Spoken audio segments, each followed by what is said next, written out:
16h-20h, c'est Virgile sur M. Chaque jeudi, dans Les Experts, on parle de notre mère nature avec notre environnementaliste Lucien Villemain, auteur passionné par la protection de l'environnement. Bonjour et bienvenue sur M. Bonjour à toutes et à tous.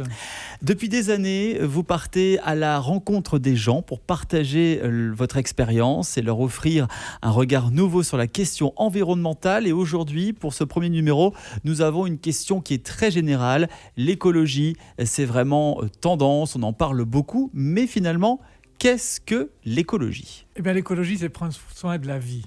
Votre vie à vous, ma vie à moi, notre vie à toutes et à tous. C'est ça l'écologie.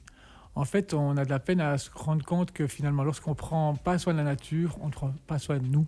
Il n'est absolument pas possible d'être en bonne santé avec une nature malade. Donc, une belle manière de prendre soin de nos vies, c'est de prendre soin de la nature.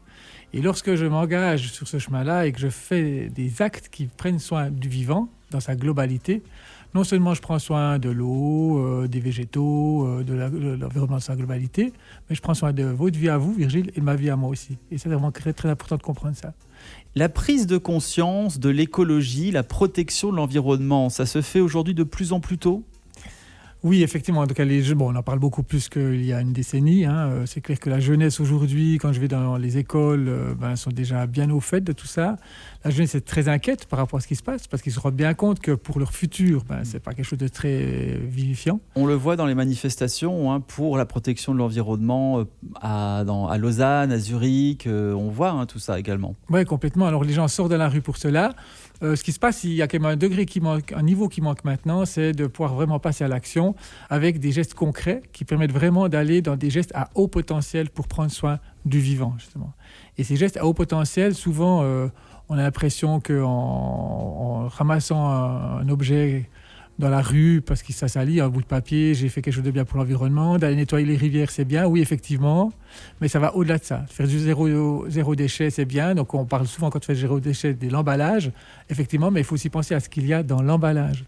Et c'est vrai que l'emballage, c'est déjà mieux si on a moins d'emballage, clairement, mais il s'agit d'aller plus loin maintenant, c'est de savoir aussi s'il n'y a pas d'objet, il n'y a pas d'emballage. C'est-à-dire que si j'achète moins, à partir de là, je fais aussi des grands gestes pour la question environnementale. C'est vrai qu'avec les achats en ligne, on met des cartons dans des cartons dans des cartons. La dernière fois, j'ai acheté une machine à café. Eh bien, je ne sais pas pourquoi, mais cette machine à café était mise dans un carton qui était emballé dans du plastique.